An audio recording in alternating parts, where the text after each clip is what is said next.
नमस्कार, मैं मासूमा चौरसिया और आप देख रहे हैं 5 जन।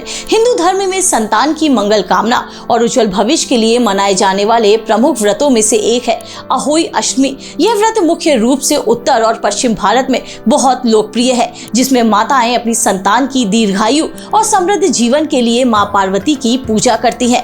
अहोई अष्टमी व्रत का महत्व और तिथि।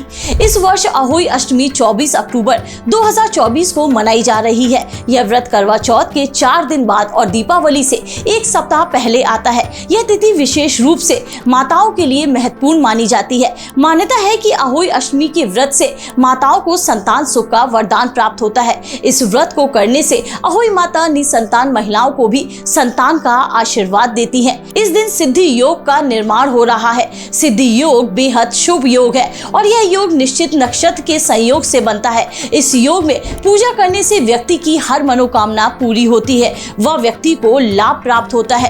अहोई अष्टमी की पौराणिक कथा।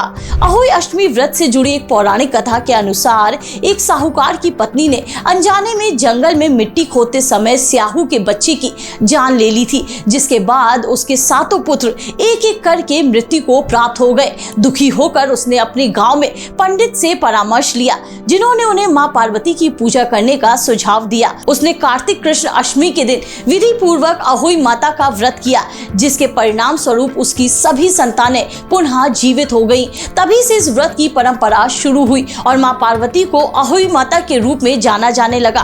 व्रत और पूजन विधि। अहोई अष्टमी के दिन माताएं सूर्योदय से पहले फलाहार करती हैं, जिसे करवा चौथ की तरह सरगी कहा जाता है। इसके बाद दिन भर निर्जला उपवास रखती हैं। संध्या समय जब तारे देख लेती है, तब अहोई माता का पूजन किया जाता है। पूजा स्थल पर अष्टकोण का चौक बनाया जाता है, जिसमें अहोई माता और स्याहू के बच्चे की आकृति अंकित की जाती है। कलश, दीप और अन्य सामग्रियों के साथ माता की पूजा की जाती है। पूजन के बाद कथा सुनी जाती है और चंद्रमा को अर्घ्य देकर व्रत का पालन किया जाता है। राधा कुंड में स्नान का महत्व।